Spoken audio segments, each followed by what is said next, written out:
I think we sort of like stride both sides. Yes. As a data collector and also as a processor. Yes. Because, like you said, the sector has morphed. Early days, the collection point was very limited to just the guard with the visitor log or the occurrence book at the gate, collecting name, ID number, phone number, sign. Yes. Okay. In a manual book, which in essence was easy to control, because once you collected the book, ideally you know where it was, and so you had, in a sense, a bit of control over where that data went. Okay.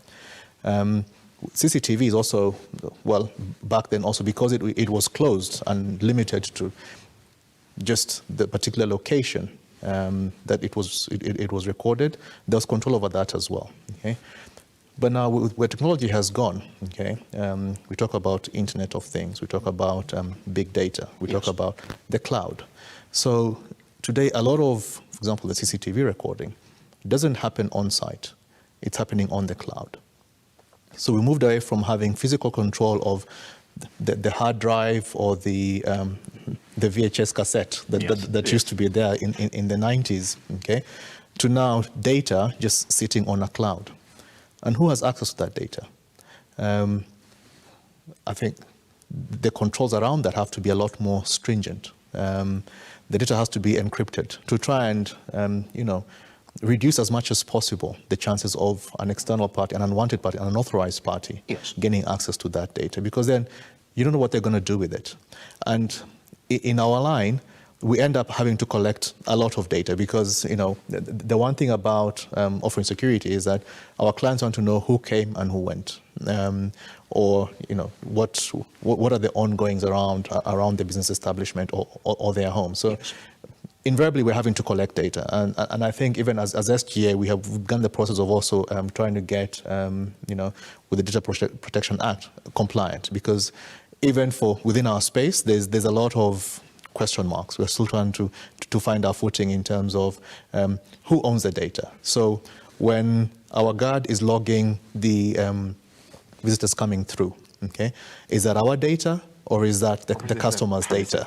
Okay, so it's a bit of there's some lack of clarity there. Yes.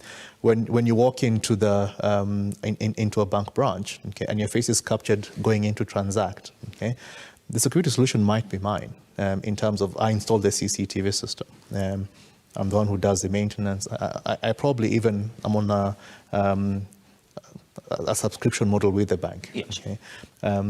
But ordinarily in the contract it will be that the data belongs to the bank. But if I collect my system, yes, that data is coming back with me. And, okay? And the other question would be, but the bank is also not in the business of collecting that type of data. No, in fact, the bank only wants to know that if there's an incident, they can go back and take the steps back and try and determine what happened. Okay, so they will say we're not in the business of collecting data. We just want it's a security solution. Yes. So, and I think these are sort of like the areas that, as we dig deeper into this Data Protection Act, we will seek clarity and trying to understand.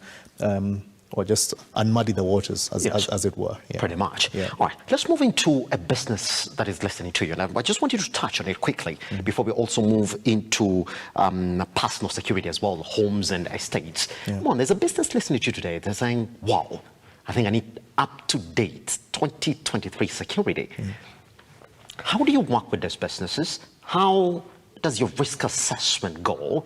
And is it done once you offer them security, that's it? Or talk to me about the journey that you work with businesses. Okay.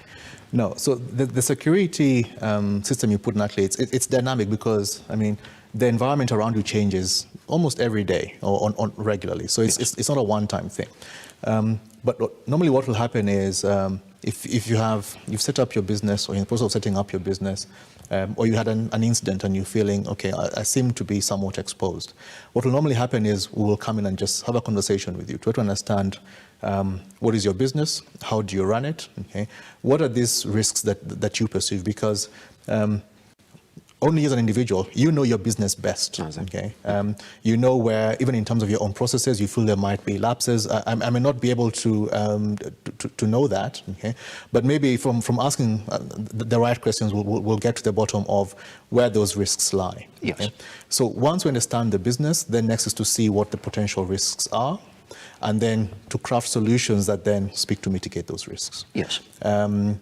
Normally there'll be a survey. Like I said, there'll be a conversation that we have to understand what your business is, and then there'll be a survey to look at. The thing about security systems is that they require physical installation. So we need to come and see where your business is to determine where what's the best mix and match to meet your requirements. Do you require an alarm system, an intrusion detection system? Do you require CCTV? Nowadays, I think CCTV is almost, everybody has it.